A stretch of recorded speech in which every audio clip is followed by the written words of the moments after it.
Hello students. तो आज मैं चैप्टर 10 डिस्कस करने जा रहा हूँ जिसका नाम है शास्त्रार्थ। तो आप देखेंगे कि ये जो चैप्टर 10 है ये कहानी नहीं है, ये कविता नहीं है। तो ये क्या है ये एक्चुअली में ड्रामा के फॉर्मेट में है, एकांकी के फॉर्मेट में है ना। इस पाठ का परिचय क्या है? यदि हम अपना लक्ष्य निर्धारित कर लें तो आयु और शारीरिक अक्षमता भी उसके सामने में बाधक नहीं बनती।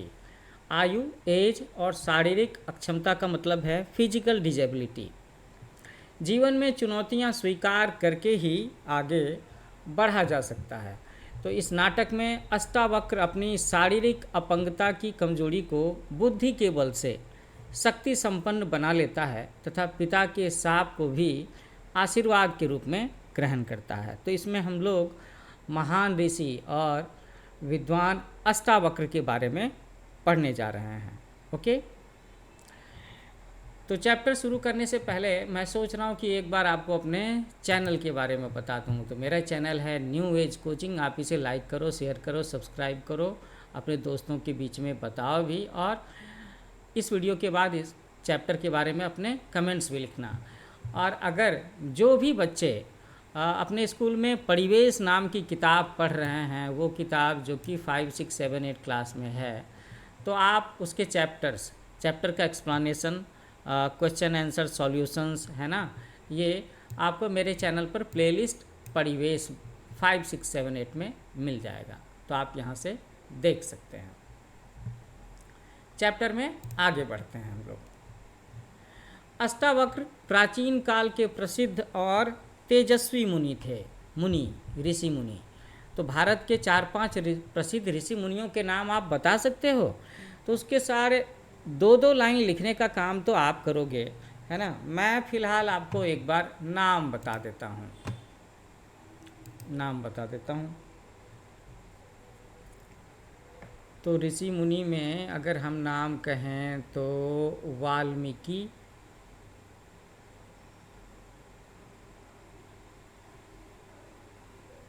दुर्वासा ऋषि, है ना। और इसमें अष्टावक्र जी का नाम है। 2 के नाम मुझे याद आ गए, वाल्मीकि, दुर्वासा, वशिष्ठ।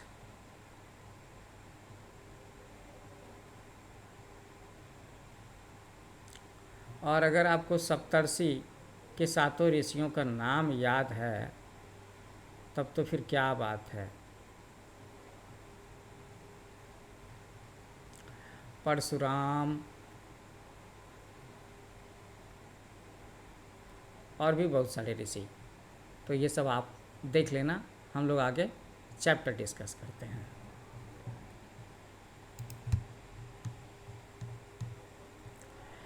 यहाँ पर पात्र परिचय है। मैंने पहले भी बताया ना कि ये जो चैप्टर है वो नाटक के फॉर्मेट में है। तो इस नाटक में जितने भी कैरेक्टर्स हैं उनका इंट्रोडक्शन है, तो एक बार आप उसे भी समझ लो। तो कैरेक्टर हैं सुदामा, जो महाराजा जनक के मंत्री हैं। महाराजा जनक कौन हैं? सीता जी के पिता, है ना। भगवान राम जी की पत्नी सीता के पिता थे राजा जनक। वंदन मिश्र इसमें शास्त्रार्थ करने वाले महापंडित हैं।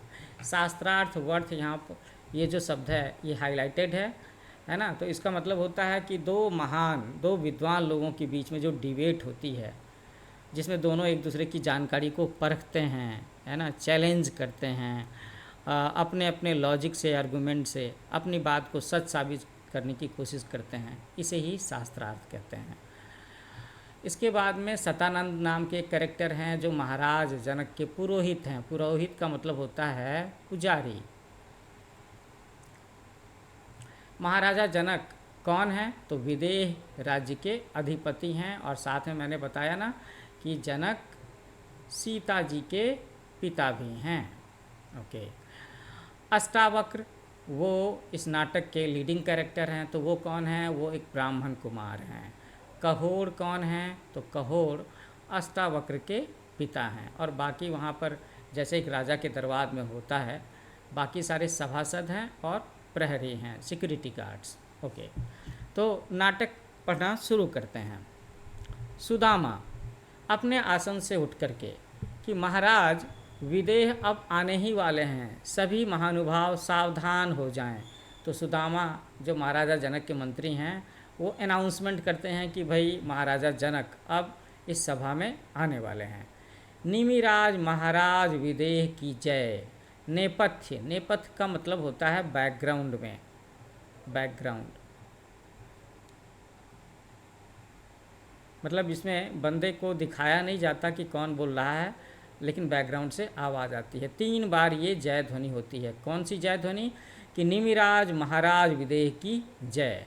निमिराज विदेह का आगमन होता है तो सभी लोग उनके आदर सम्मान में खड़े हो जाते हैं। महाराज पर पुष्प वर्षा होती है, फूलों की वर्षा होती है। वे अपने सिंहासन पर बैठते हैं और उनके बैठने पर सब अपना आसन ग्रहण करते हैं, है ना। आसन का मतलब हो गया सीट। ओके, तो आजकल के समय में भी ऐसा होता है कि जैसे अगर कोई मीटिंग हो रही हो, पार्लियामेंट की मीटिंग हो रही हो, कैबिनेट मिनिस्टर्स की मीटिंग हो रही हो, तो वहाँ पर अगर प्रधानमंत्री या राष्ट्रपति आएंगे तो वहाँ पर सिक्योरिटी गार्ड कुछ इसी तरीके से अनाउंसमेंट करेंगे। उसके बाद वो आकर के बैठेंगे, तो उनके बैठने से पहले सारे दरबारी, सारे कैबिनेट मिनिस्टर खड़े हो जाएंगे, जैसा कि यहाँ पे हो रहा है। फूलों की वर्षा हमारे प्रधानमंत्री या राष्ट्रपति के ऑफिस में नहीं होती, लेकिन पुराने ज़माने में राजा के ऊपर में फूलों की वर्षा होती थी। तो अभी भी प्रधानमंत्री जब रोड शो में जाते हैं ना, तो उनके ऊपर में फूलों की वर्षा होती है। तो आप इस पिक्चर में देख सकते हो कि ये महाराज जनक हैं, ये सारे सभासद हैं, है ना, ये प्रहरी है। ओके,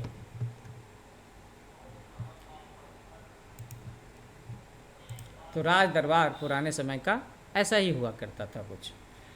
अब सतानंद वो क्या बोलते हैं कि महाराज का कल्याण हो। महर्षि याज्ञवल्क्य तो आज भी नहीं आए, तो एक और महर्षि का नाम आपको यहाँ पर मिल गया।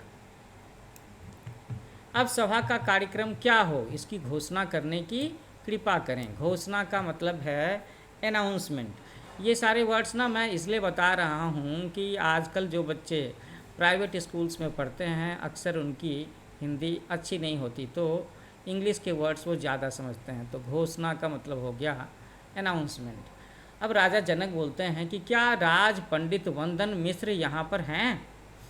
तो वंदन मिश्र उठ करके बोलते हैं कि महाराज की जय, मैं उपस्थित हूँ, मैं प्रेजेंट हूँ। पिछले 7 दिनों में मैंने सभी पंडितों को शास्त्रार्थ में पराजित किया। वे हैं ऋषि कौशिक, धर्माचार्य, मुद्गल, कहोर, पुरंजय, और 1-2 महर्षियों का नाम अगले पेज में भी दिखेगा। एक बार मैं फिर से आपके सामने मैं स्पष्ट कर दूं कि शास्त्रार्थ क्या है। तो ये शास्त्र आधारित परीक्षा हुआ करती थी। तो मैं तो ये कहूँगा ना कि ये एक तरह का डिबेट हुआ करता था, है ना। और शास्त्र आधारित परीक्षा, तो शास्त्र का मतलब हो गया जो हमारे वेद हैं, पुराण हैं, उपनिषद हैं। तो पुराने ज़माने में इनकी बड़ी वैल्यू थी, आजकल भी इनकी बड़ी वैल्यू है। तो पुराने ज़माने में जो लोग वेद पुराण और उपनिषद के ज्ञाता होते थे, विद्वान होते थे, तो अक्सर 2 पंडित के बीच में, 2 महर्षि के बीच में, 2 विद्वानों के बीच में ये शास्त्रार्थ हुआ करता था, डिबेट हुआ करता था, जिसमें वेद पुराण उपनिषद जीवन दर्शन से संबंधित क्वेश्चंस एक दूसरे से पूछे जाते थे और दोनों ही पक्ष के लोग अपनी अपनी बातों को सही साबित करने की कोशिश करते थे, उसके लिए लॉजिक देते थे और उसमें हार जीत की बात भी होती थी। तो शास्त्रार्थ हो गया शास्त्र के आधारित परीक्षा, डिबेट। नेपथ्य मैंने कहा ना कि बैकग्राउंड, पर्दे के पीछे। तो अगले पेज पर हम लोग चलते हैं। तो यहाँ पर वंदन मिश्र जिन पंडितों का, जिन ऋषियों का नाम ले रहे थे, कौशिक, धर्माचार्य, मुद्गल, कहोर, पुरंजय, निदाघ और लोमस, इस शास्त्रार्थ के नियमानुसार वे सभी पराजित होने पर नदी में डुबो दिए गए। ये एक स्पेशल बात हो गई ना कि इस शास्त्रार्थ में, इस डिबेट में यही कंडीशन रखी गई थी कि जो हार जाएंगे उनको नदी में डुबो दिया जाएगा। तो वो कहते हैं वंदन मिश्र कि आज संभवतः किसी पंडित का साहस नहीं है, किसी के अंदर में ये हिम्मत नहीं है कि वो मुझे फेस करे और मेरे सामने में शास्त्रार्थ के लिए उपस्थित हो।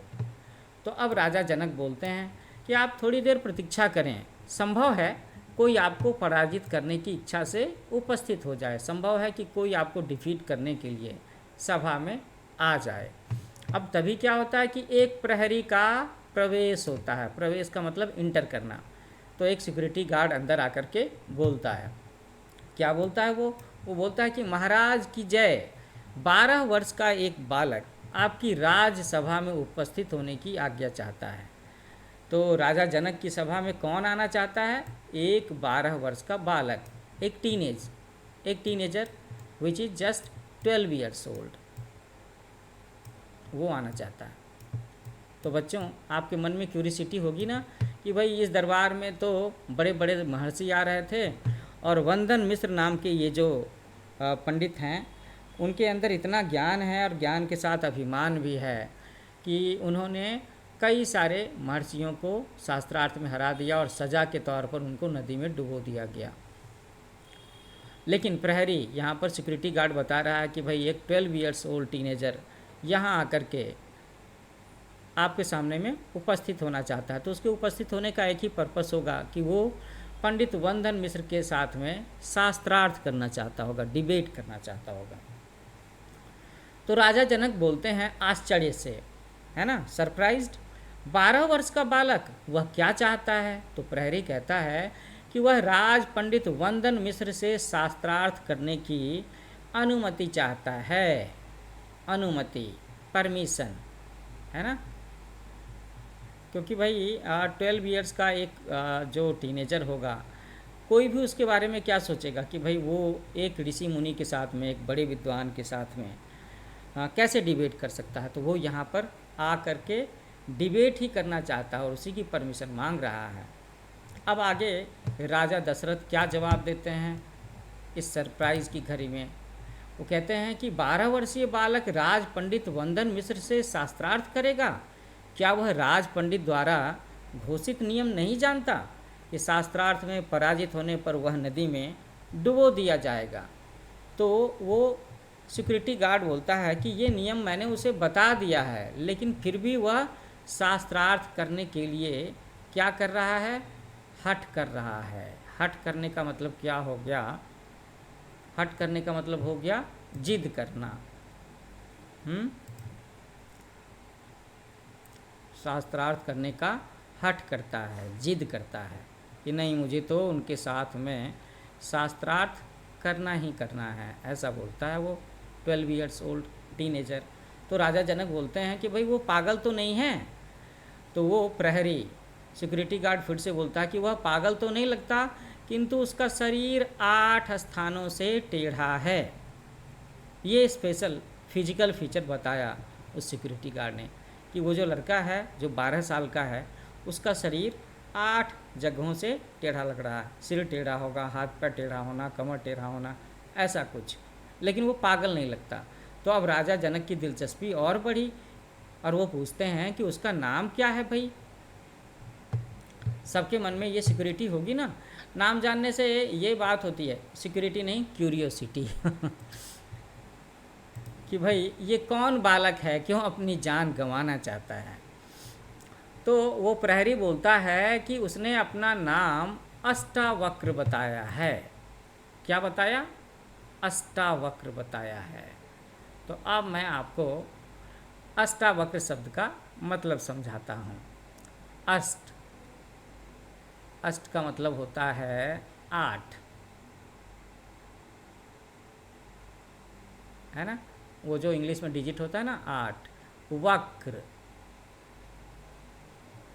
वक्र का मतलब होता है टेढ़ा, है ना। ओके, अष्ट 8 हो गया और ये हो गया टेढ़ा, मीन्स कर्व। जैसे हम लोग ज्योमेट्री में पढ़ते हैं ना, स्ट्रेट लाइन, कर्व लाइंस, तो स्ट्रेट लाइन सीधी रेखा होती है, और एक स्वस्थ आदमी अगर खड़ा हो तो उसका शरीर भी ऊपर से नीचे ऐसे नज़र आएगा वर्टिकली, है ना।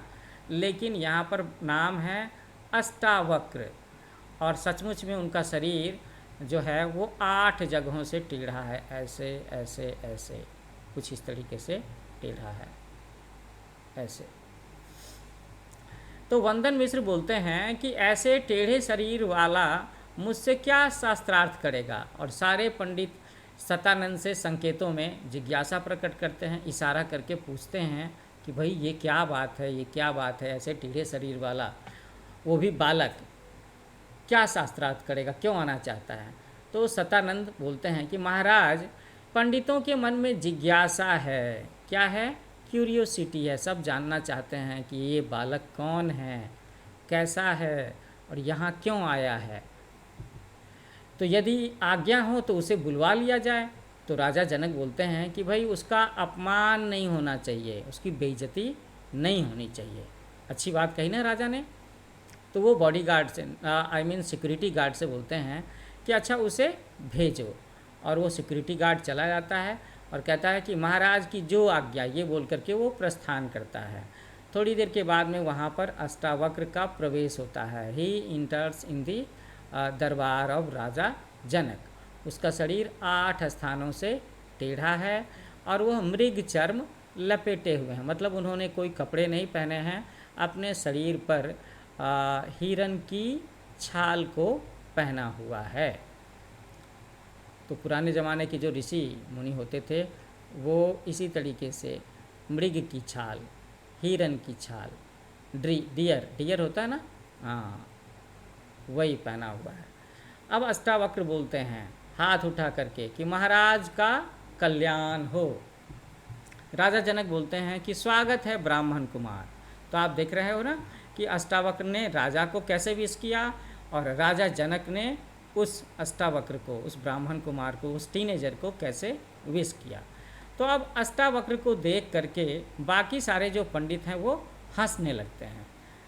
तो ये नहीं होना चाहिए, है ना भाई। ठीक है, उस बंदे के, उस टीनेजर की फिजिकल डिजेबिलिटी है, वो किसी न किसी वजह से उनका शरीर टेढ़ा है, इसमें हंसने की क्या बात हो गई।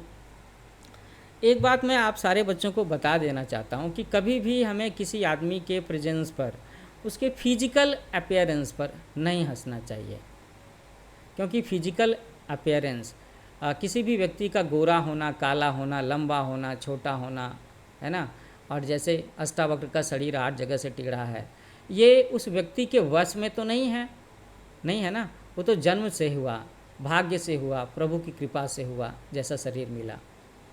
फिजिकल फीचर्स को लेकर के कभी भी किसी को हरास नहीं करना चाहिए, उसे चिढ़ाना, टीज नहीं करना चाहिए, बुली नहीं करना चाहिए। मैं तो ये बात बोलूँगा। अष्टावक्र बोलते हैं कि महाराज, मुझे देख करके आपकी सभा के सभी पंडित हंस रहे हैं। मैं तो समझा था कि आपकी सभा में विश्व प्रसिद्ध प्रकांड पंडित होंगे, किंतु अब देखो अष्टावक्र को ये बात बुरी लगी कि सारे पंडित उनको देख करके हंस रहे हैं। प्रकांड शब्द का मतलब समझते हो आप, जैसे विद्वान होना और बहुत ज़्यादा विद्वान होना, बहुत ज़्यादा जानकार होना, वेरी नॉलेजेबल पर्सन। तो अष्टावक्र ने यही कहा कि मुझे तो ऐसा लगता था कि आपकी सभा में बड़े बड़े विद्वान लोग हैं, लेकिन ये तो मेरे ऊपर हंस रहे हैं, तो इसका मतलब कहीं ना कहीं इनके अंदर में ज्ञान की कमी है, उतने प्रकांड हैं नहीं जितनी चर्चा है। तो राजा जनक बोलते हैं कि यहाँ के सभी पंडित और सभासद ब्रह्म ज्ञानी हैं, है ना, ब्रह्म ज्ञानी हैं, मतलब उनके पास में दुनिया की जानकारी तो है ही, ब्रह्म की, ब्रह्मांड की, भगवान के बारे में, वेदों की, पुराण की, सबकी जानकारी भी है। ये एक विशेष उपमा दी राजा जनक ने अपने दरबार के पंडितों के बारे में। प्रकांड शब्द का मतलब है विशाल और सर्वश्रेष्ठ। अनुमति मैंने आपको बताया, आज्ञा लेना, परमिशन लेना। अब अष्टावक्र कहते हैं आगे, क्या कहते हैं कि राजन, ब्रह्म ज्ञानी तो वे कहलाते हैं जो शरीर में शुद्ध और निर्विकार आत्मा को पहचानते हैं। शरीर में शुद्ध और निर्विकार, शरीर के अंदर बसने वाले सोल को, आत्मा को, है ना, उसे पहचानते हैं। ये बात कहा अष्टावक्र जी ने। उनका ये कहने का इशारा है कि जो बाहरी आवरण को, शरीर को नहीं देखते, शरीर के अंदर में जो पवित्र आत्मा है उसको पहचानते हैं। जो केवल चमड़े से ढके हुए शरीर को देखते हैं वे ब्रह्म ज्ञानी कैसे हो सकते हैं। तो जनक कहते हैं कि तुम सत्य कहते हो, you are very much true Brahmin Kumar, तुम ज्ञानी हो, आओ इस आसन पर बैठो। आसन का मतलब है सीट। ओके। अष्टावक्र फिर से बोलते हैं कि महाराज का कल्याण हो, है ना, और अष्टावक्र आसन पर, सीट पर बैठ जाते हैं, जो सीट उनको राजा जनक ने दिखाई। अब जनक बोलते हैं कि अपना परिचय दो ब्राह्मण कुमार, इंट्रोड्यूस योरसेल्फ, ऐसा कहा राजा जनक ने। अष्टावक्र अपना परिचय देंगे, ही विल इंट्रोड्यूस हिमसेल्फ। सो राजन, मेरे पिता महापंडित कहोर और मेरे नाना महर्षि उद्दालक हैं, ये परिचय दिया। सारे बच्चे जब छोटे होते हैं तो उनके परिचय में उनके मम्मी पापा का ही नाम तो आता है। बाद में जब वो बड़े हो जाते हैं तो उनका अपना परिचय होता है कि उन्होंने क्या पढ़ाई की है, किस पोजीशन पर काम कर रहे हैं, या दुनिया में कोई बड़ा काम किया है ना। और जब वो बड़ा काम करते हैं तो उनके माता पिता भी गर्व महसूस करते हैं और तब कहते हैं कि अरे मैं उसका पिता हूँ, उसका जिसने ये इतना बड़ा काम किया है। तो अष्टावक्र का ये परिचय सुनकर के वंदन बोलते हैं कि वे मुझसे शास्त्रार्थ में पराजित हुए थे और दंड स्वरूप नदी में डुबो दिए गए। कौन? तो पहले पेज में ही आपको याद होगा कि वंदन मिश्र ने नाम लिया था कुछ महर्षियों का, कुछ मुनियों का, तो उसमें कहोर का नाम है जो अष्टावक्र के पिता थे, और उसके बारे में वंदन कह रहे हैं कि भाई उनको तो दंड के स्वरूप नदी में डुबा दिया गया क्योंकि वो मुझसे शास्त्रार्थ में डिबेट में हार गए थे। अष्टावक्र बोलते हैं कि हाँ, इसकी सूचना, इसका इन्फॉर्मेशन मेरी माँ सुजाता ने सिसकियाँ लेते हुए, रोते हुए मुझे दी थी, और इसीलिए महापंडित वंदन से बदला लेने के लिए ही मैं यहाँ आया हूँ। बदला लेना है ना, वेंजेनेंस। फिल्मों में आप जानते हो ना कि अगर हीरो के पिता के फैमिली के साथ में कुछ हो जाए तो वो किस तरीके से विलेन से बदला लेता है। तो अगर हम उसे मैच करें, so Ashtavakra he is the hero and Vandan Mishra he was the villain of the story. और अष्टावक्र अपने पिता महापंडित कहोर की मृत्यु का बदला लेना चाहते हैं वंदन मिश्र से।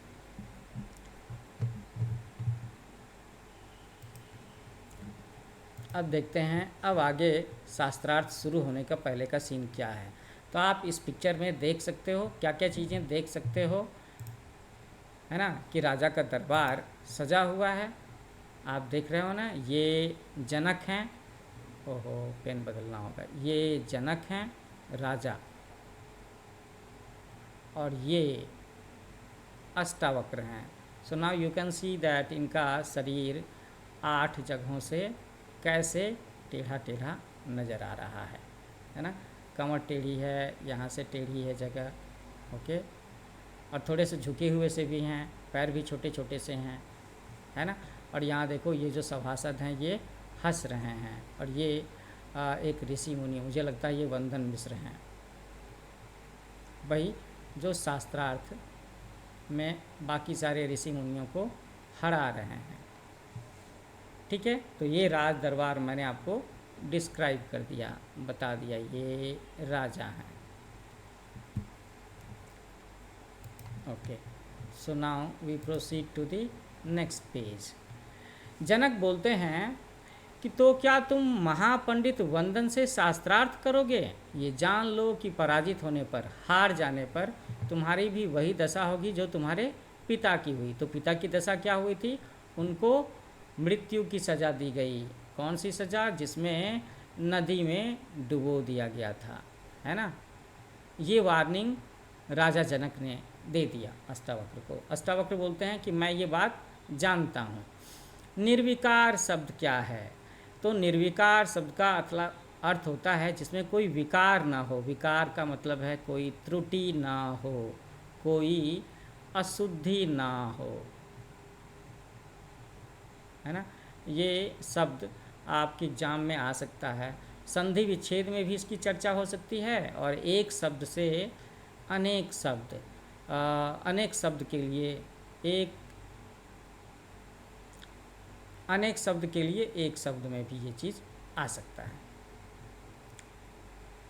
और संधि विच्छेद इसका कुछ ऐसे होता है, निह जोर विकार निर्विकार।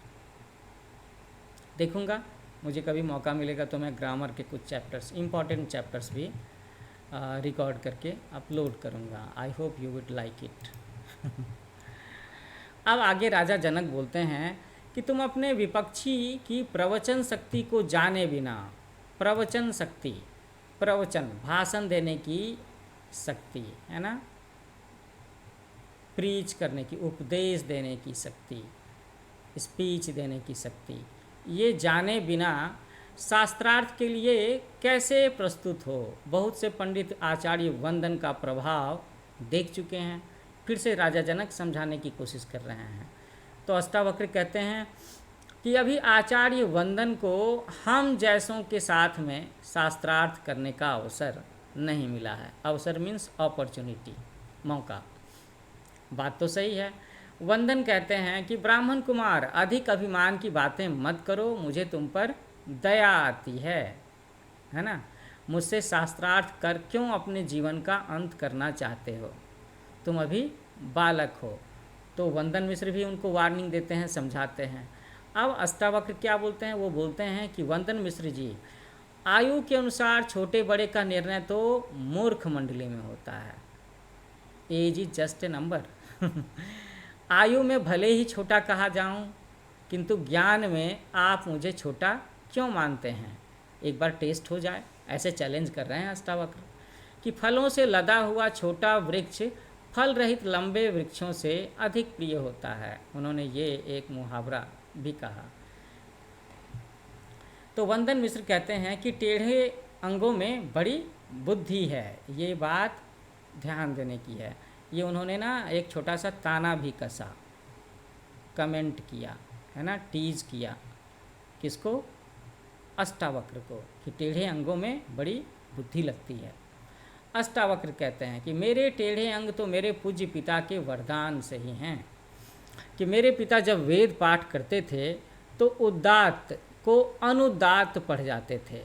मैंने उन्हें टोका तो पहली बार वे कुछ नहीं बोले, किंतु जब मैंने उन्हें 8 स्थानों पर टोका तो उन्होंने क्रोध से साप देते हुए, साप समझते हो ना, कर्स, साप देते हुए कहा कि तुमने मुझे 8 बार टोका है और इस कुटिलता, इस बदमाशी के कारण तेरे अंग 8 स्थानों से टेढ़े हो जाएंगे। तो इसके जरिए ये बात कह करके अष्टावक्र ने वो कहानी बता दी संक्षेप में कि क्या वजह है कि उनके शरीर के 8 अंग टेढ़े हैं, क्यों टेढ़े हैं, है ना। तो उन्होंने क्या कहानी बताई कि बचपन में जब उनके पिताजी, जो खुद भी ऋषि मुनि विद्वान हुआ करते थे, वो जब शास्त्र का पाठ किया करते थे, वेद का पाठ किया करते थे, तो कभी कभी बाल सुलभ एक्टिविटी के तौर पर, बच्चे होने के तौर पर अष्टावक्र उन्हें टोकते थे। और उन्हें सचमुच में पता था कि भाई उनके पिताजी किसी वजह से उदात्त शब्द को गलती से अनुदात्त पढ़ रहे हैं, तो ये टोकते थे।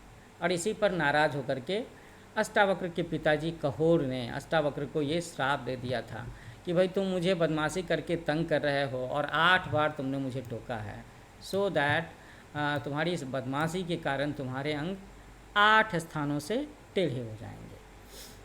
तो अब वंदन मिश्र बोलते हैं कि जिस पिता ने साप देकर के तुम्हारे अंग टेढ़े कर दिए, उन्हीं पिता की मृत्यु का बदला लेने आए हो। कोई आम बच्चा होगा तो वो तो अगर उसके पिता ने उसको इस तरह का कर्ज दे दिया है, श्राप दे दिया है, तो वो तो नाराज़ रहेगा ना अपने पिता से। वंदन मिश्र ने ऐसी ही बात सोची और ऐसा पूछा। तो अष्टावक्र कहते हैं कि भाई पिता तो पिता हैं, वे तो आकाश से भी महान हैं। देखो कितनी बड़ी बात कही अष्टावक्र ने कि पिता तो पिता हैं, उनका नाराज़ होने का हक है, वो इतने महान हैं। तो जनक बोलते हैं इस बात से खुश होकर के, प्रभावित होकर के, कि ब्राह्मण कुमार, मुझे विश्वास है कि तुम अत्यंत प्रतिभाशाली और शास्त्रों के पंडित हो। ऐसा कहा। किसने कहा? राजा जनक ने कहा, क्योंकि वे यह सारी बातें सुन रहे हैं और राजा जनक खुद भी बहुत बड़े ज्ञानी व्यक्ति थे। तो कहते हैं कि वो तुम सही बात कह रहे हो ब्राह्मण कुमार, और मुझे विश्वास है कि तुम काफ़ी प्रतिभाशाली हो, आई मीन इंटेलिजेंट, शास्त्रों के पंडित हो। लेकिन शास्त्रार्थ की परमिशन देने से पहले मैं अपने सेटिस्फैक्शन के लिए तुमसे कुछ प्रश्न करता हूँ। तो अष्टावक्र कहते हैं कि अवश्य कीजिए राजन, आप क्वेश्चन पूछ सकते हैं। You may ask me whatever you want. Janak बोलते हैं कि ये बताओ कि सोते समय कौन नेत्र नहीं मूंदता? सोते समय कौन अपनी आँख नहीं मूंदता? जन्म लेने के बाद किसमें गति नहीं होती? किसके हृदय नहीं होता? और कौन वेग से बढ़ता है? 4 चीज़ें पूछी कि दुनिया में जितने भी जीव हैं उसमें से कौन सा ऐसा जीव है जो सोता तो है लेकिन आंखें नहीं मूंदता, जिसके जन्म लेने के बाद उसमें गति नहीं होती, there is no motion at all. और कौन सा ऐसा जीव है जिसके पास हर्ट ही नहीं होता, और कौन काफ़ी वेग से बढ़ता है। तो अष्टावक्र कहते हैं कि मछली सोते समय आंख बंद नहीं करती, अंडा उत्पन्न होने पर भी चेष्टाहीन रहता है, कोई मोशन नहीं होता अंडे में, पत्थर के हृदय नहीं होता, और नदी ही वेग से बढ़ती है। तो इस पर तो तालियां बजनी चाहिए, है ना। कि जनक ने पूछा 4 सवाल, सोते समय कौन नहीं सोता, जन्म लेने के बाद किसमें गति नहीं होती, किसके पास हृदय नहीं होता, और कौन वेग से बढ़ता है। और अष्टावक्र ने इस चारों सवालों का जवाब बड़ी चतुरता और ज्ञान के साथ दिया, बुद्धिमानी के साथ दिया। कि मछली जो होती है वो सोते समय आंखें नहीं बंद करती, जन्म लेने के बाद अंडे में कोई मोशन नहीं होता, और जो पत्थर होता है stones, they do not have hearts, और नदी हमेशा वेग से बढ़ती है। राजा जनक खुश हो गए होंगे, उन्होंने कहा कि ठीक है, तुम वास्तव में प्रतिभाशाली हो, यू हैव प्रूव्ड इट, तो मैं तुम्हें शास्त्रार्थ की अनुमति देता हूँ। उन्होंने अलाउ कर दिया। अब वंदन मिश्र बोलते हैं कि संपूर्ण जगत को प्रकाशित करने वाली एक अग्नि है, शत्रुओं को नष्ट करने वाला देवराज इंद्र एक ही है। अष्टावक्र बोलते हैं कि साथ रहने वाले 2 हैं, अग्नि और इंद्र। रथ के चक्र भी तो 2 ही हैं। शास्त्रार्थ शुरू हो चुका है, सवाल जवाब शुरू हो चुका है बच्चों। वंदन मिश्र ने सवाल दाग दिया, अपना लॉजिक दिया कि भाई पूरी दुनिया को प्रकाशित करने वाले एक अग्नि है, शत्रुओं को नष्ट करने वाला इंद्र है, एक ही है। अष्टावक्र ने कहा कि साथ रहने वाले 2 हैं, अग्नि और इंद्र, और रथ के 2 पहिए होते हैं। वंदन मिश्र कहते हैं कि यज्ञ कर्मों का निर्वाह करने वाले ऋग, साम और यजुर्वेद ही 3 वेद हैं। तो अष्टावक्र आगे बढ़कर के कहते हैं कि आश्रम 4 हैं और वाणी के भी 4 चरण हैं।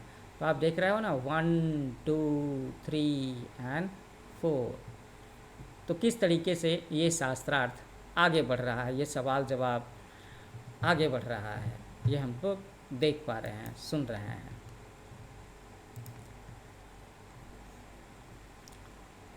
आखिरी हिस्से में इस पेज में उदात्त शब्द का अर्थ दिया गया है, जिसका मतलब है ऊंचा और महान।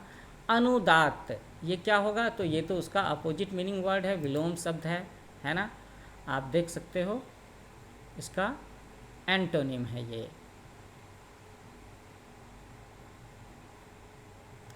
कुटिलता, दुष्टता, टेढ़ापन, जिसके लिए मैंने बदमाशी शब्द का प्रयोग किया, है ना।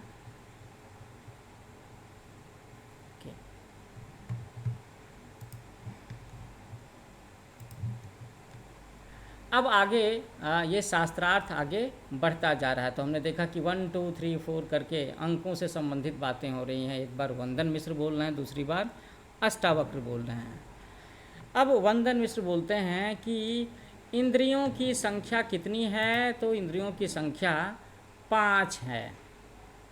सेंसेज, है ना, 5 सेंसेज जो हमारे होते हैं। कौन कौन से सेंस? फील करने का, सुनने का, देखने का, और क्या है? टच करने का, टेस्ट करने का सेंसेस, है ना। तो इंद्रियों की संख्या 5 है। इसके जवाब में अष्टावक्र कहते हैं कि मन सहित ज्ञानेंद्रियाँ 6 हैं। वंदन कहते हैं कि सप्तर्षियों की संख्या 7 है, वीणा के तार 7 हैं। तो अष्टावक्र कहते हैं कि वसुओं की संख्या 8 है। वंदन कहते हैं कि 9 निधियाँ हैं, अंकों की संख्या 1 से 9 तक है, 1 to 9 नवरत्न। अष्टावक्र कहते हैं कि शरीर की 10 अवस्थाएं हैं। वंदन मिश्र कहते हैं कि रुद्र 11 हैं। रुद्र कौन है? तो भगवान शिव के अंश। रुद्र भगवान शिव के अंश।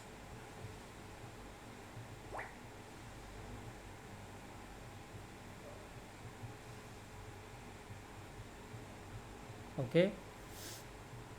अष्टावक्र कहते हैं कि संवत्सर में 12 मास होते हैं, आदित्य 12 हैं। संवत्सर पंचांग से संबंधित बात है ना, वो 1 साल के पीरियड को कहेंगे। और आदित्य का मतलब है सूरज। वंदन मिश्र कहते हैं कि त्रयोदशी तिथि उत्तम मानी गई है ना, 13th डे। लेकिन बहुत सारे लोग तो 13th डे को गलत मानते हैं, बुरा मानते हैं, अशुभ मानते हैं। वंदन मिश्र ने कहा कि शुभ माना गया है। अष्टावक्र कहते हैं कि 14 इंद्र हैं, 14 14 भुवन हैं, 14 मनु हैं। ये सारे के सारे 14, 14 का मतलब होता है। 14 यम हैं, 14 रत्न हैं, 14 विद्याएं हैं। तो वंदन मिश्र कहते हैं कि 5-10 तिथियां हैं। 5-10 का मतलब होता है 15, है ना। आपको पता होगा ना, हिंदू कैलेंडर में प्रथमा से लेकर के चतुर्दशी के बाद, चतुर्दशी 14वां दिन होता है और इसके बाद पूर्णिमा 15वां दिन होता है, जिसे हम 5-10 भी कह सकते हैं। अब अष्टावक्र कहते हैं कि 16 कलाएं हैं। 16 का मतलब है 16, 16 श्रृंगार हैं, 16 संस्कार हैं, ऐसा कहते हैं अष्टावक्र जवाब में। तो ये शास्त्रार्थ बहुत बढ़िया चल रहा है ना। आपने भी इस तरह के सवाल जवाब पहली बार सुने होंगे मुझे लगता है। तो ये देखो, ये शास्त्रार्थ का सीन है जिसमें आप देख सकते हो कि ये हैं अष्टावक्र,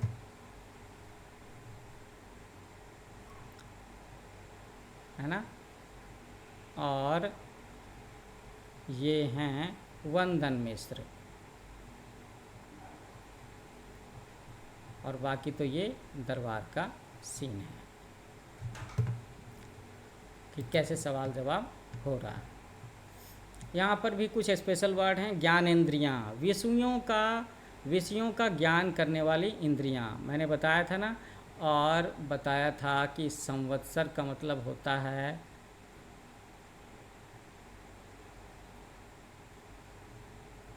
संवत्सर का मतलब वर्ष होता है, भुवन का मतलब जगत और संसार होता है। ओके, अगला पेज।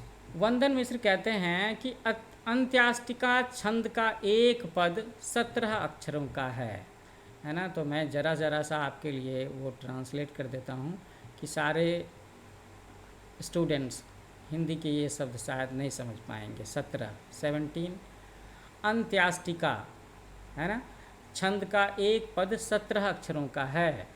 अष्टावक्र कहते हैं कि अष्टादश का मतलब होता है 18 पुराण हैं, अष्टादश वर्ण हैं, अष्टादश व्यसन हैं। व्यसन का मतलब होता है आदतें, बुरी आदतें।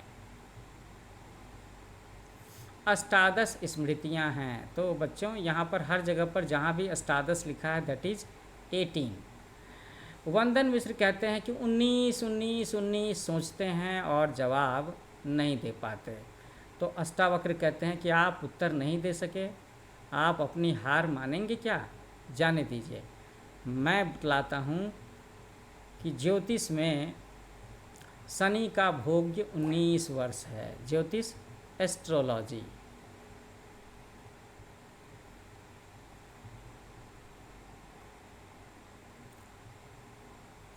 तो वंदन मिश्र ये चीज़ सुन करके हैरान हो जाते हैं। तो क्या हुआ बच्चों कि अष्टादश पुराण वाली बात हुई, वर्ण की बात हुई, अष्टावक्र जी ने कहा, और वंदन जी को अब 19 के बारे में बोलना था, लेकिन 19 के बारे में वो कुछ बोल नहीं पाते, ठहर जाते हैं। तो अष्टावक्र कहते हैं कि आप उत्तर नहीं दे सके तो क्या आप हार मानोगे?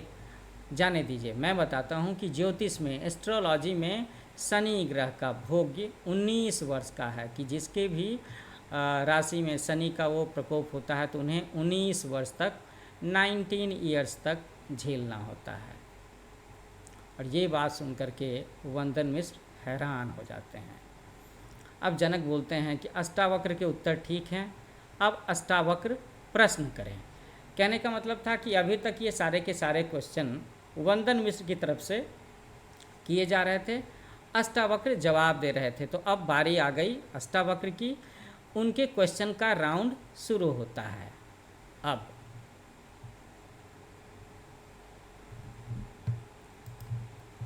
अष्टावक्र बोलते हैं कि कौन सोता है, कौन जागता है, और कौन 10 दिशाओं में जा सकता है। अच्छा सवाल है ना, कि भाई कौन है जो सोता है, कौन है जागता है? तो वंदन मिश्र बोलते हैं कि अज्ञान सोता है, ज्ञान जागता है, और कल्पना 10 दिशाओं में जा सकती है। कल्पना का मतलब है imagination. Okay, you can imagine what ever you wish. Ashtavakra कहते हैं, पूछते हैं कि सबसे श्रेष्ठ आसन किसका है, सबसे बड़ी सीट, पदवी है ना, पोजीशन किसकी है, सबसे ऊंचे में किसको बिठाया जाना चाहिए? तो संतोष को। तो एक संयोग की बात है, मेरा नाम ही संतोष है। अष्टावक्र पूछते हैं बिना पैर के कौन चलता है? तो वंदन मिश्र कहते हैं कि विचार, जो हमारे आइडियाज़ होते हैं वो बिना पैरों के चलते हैं। अष्टावक्र, यक्ष के हाथ में एक तिनका था जिससे अग्नि नहीं जला सकी, पवन नहीं उड़ा सका, पर इंद्र के आने पर वह यक्ष क्यों अंतर्ध्यान हो गया? अंतर्ध्यान होने का मतलब है डिसअपियर हो जाना, इनविजिबल हो जाना। तो वंदन बोलते हैं क्योंकि इंद्र सुरेश्वर है। सुरेश्वर शब्द का मतलब क्या होता है? सुरेश्वर है ना, देवताओं का राजा।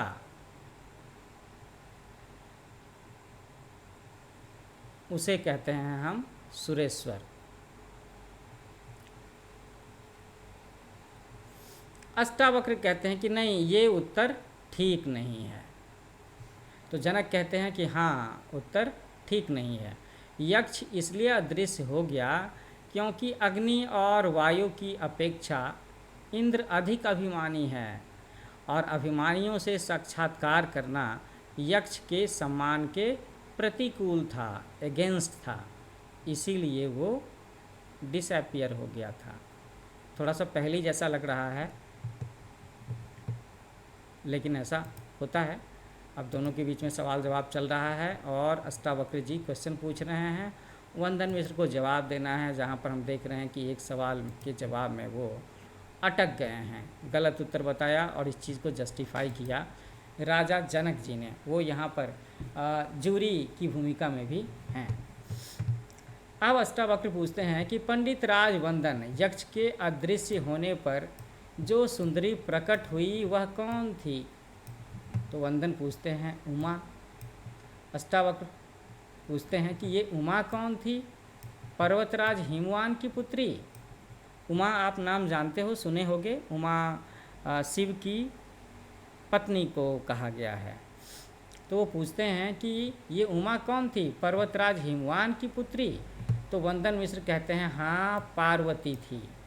तो अष्टावक्र अब कहते हैं राजा जनक से कि राजन, पंडित राज वंदन का ये उत्तर ठीक नहीं है। तो जनक भी कहते हैं कि हाँ, ठीक नहीं है। उमा ब्रह्म की आदि शक्ति है, यूनिवर्स की आदि शक्ति है। अष्टावक्र कहते हैं कि राजन, एक बार उत्तर न देने के कारण और 2 बार उत्तर अशुद्ध होने के कारण महापंडित वंदन मिश्र पराजित हुए। क्या हुआ? कि एक उत्तर उन्होंने नहीं दिया और 2 बार उत्तर उन्होंने अशुद्ध दिए, गलत दिए। तो इस वजह से वंदन मिश्र पराजित हुए, हार गए, ऐसा कहा अष्टावक्र ने। तो अब देखना है कि राजा जनक क्या फैसला लेते हैं। यहाँ आप देख सकते हो कि व्यसन, व्यसन का मतलब है बुरी आदत, लत। अंतर्ध्यान का मतलब होता है लोप हो जाना, डिसअपियर हो जाना। जनक बोलते हैं जुड़ी की भूमिका में, क्या बोलते हैं कि निस्संदेह उत्तर न देने के कारण पंडित वंदन मिश्र पराजित हुए, है ना, हार गए। सभा में करतल ध्वनि, करतल ध्वनि का मतलब होता है तालियों की आवाज़। तालियां बजाते हैं सब के सब, जो भी दर्शक थे वहाँ पे, जो भी सभासद बैठे थे, दरबारी बैठे थे, और सब के सब जयकार करते हैं। क्या कहते हैं कि सर्व विजयी महापंडित अष्टावक्र की जयकार होती है, जय हो जय हो, है ना, ऐसा। अष्टावक्र कहते हैं कि ये मेरा सौभाग्य है कि मैं अपने पिता का प्रतिशोध, वेंजनेंस, बदला ले सका। अब वो जनक से कहते हैं कि राजन, शास्त्रार्थ के नियमानुसार पंडित राज वंदन को पराजित होने पर नदी में डुबोए जाने की आज्ञा प्रदान करें।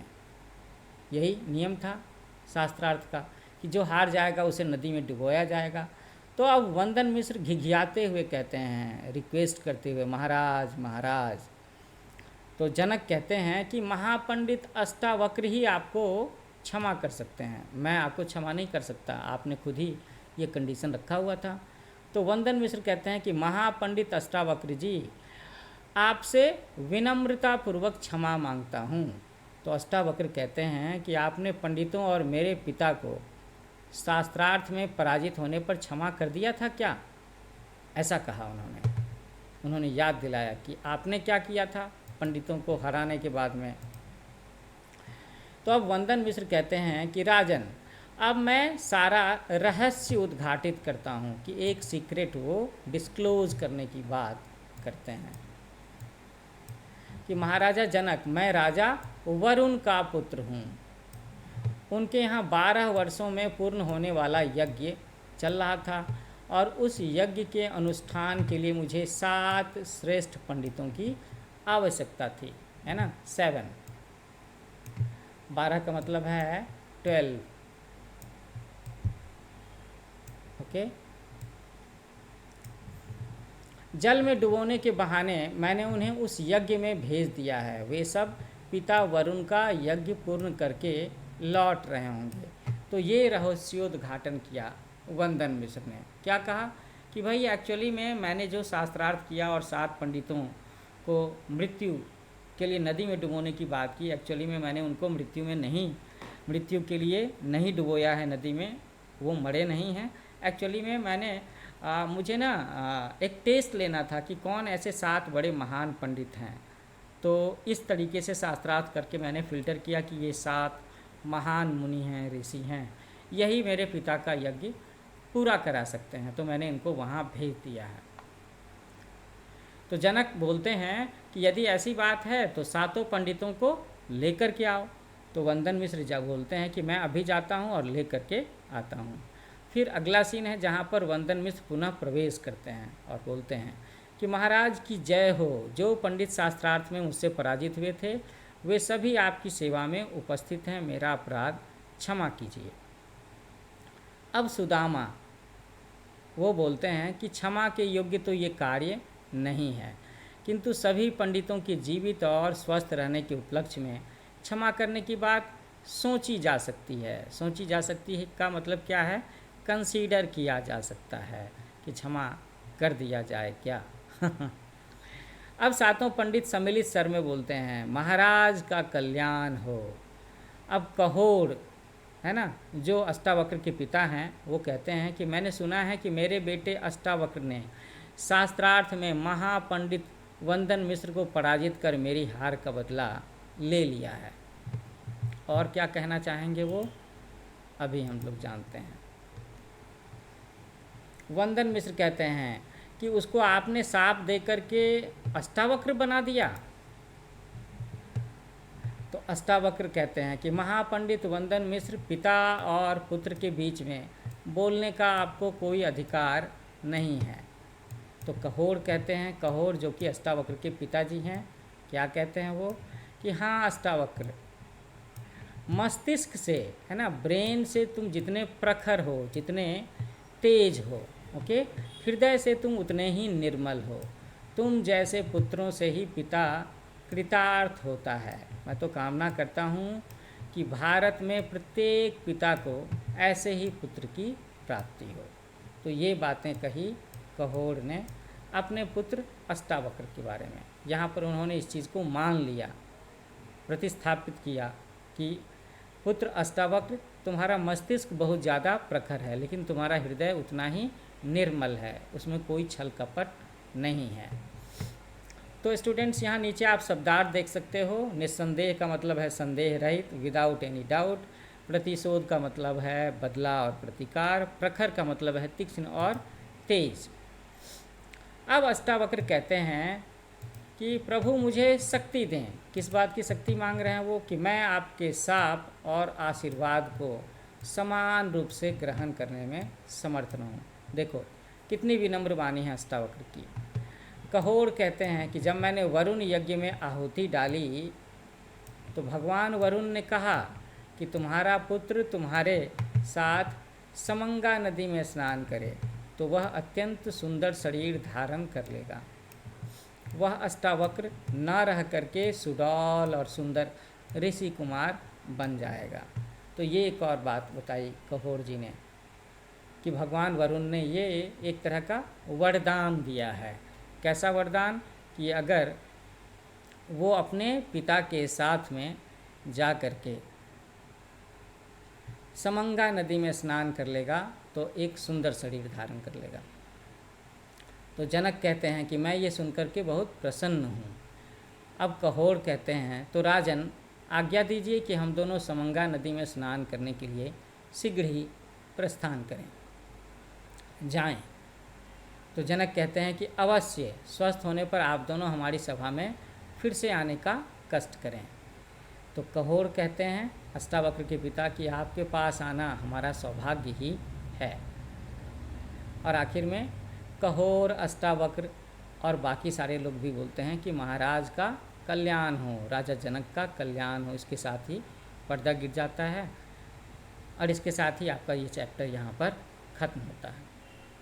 तो स्टूडेंट, मैंने बड़ी ही सरल भाषा में और इंग्लिश में इसके पारिभाषिक शब्दों को लेकर के ये चैप्टर, ये एकांकी आपको समझाने की कोशिश की। मुझे उम्मीद है कि आपको इस चैप्टर का एक्सप्लेनेशन अच्छा लगा होगा। और अगर अच्छा लगा है तो मेरा चैनल न्यू एज कोचिंग है ना, इसे अगर अभी तक सब्सक्राइब नहीं किया है तो अब भी सब्सक्राइब करो और बेल आइकन ज़रूर दबाना, ताकि आपको मेरे लेटेस्ट पोस्ट वीडियोज़ की जानकारी मिलती रहे।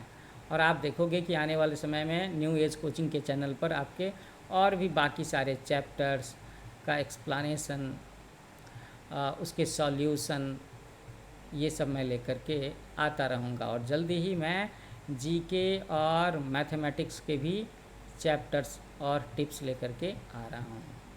So happy learning with new age coaching. मिलते हैं नए वीडियो में।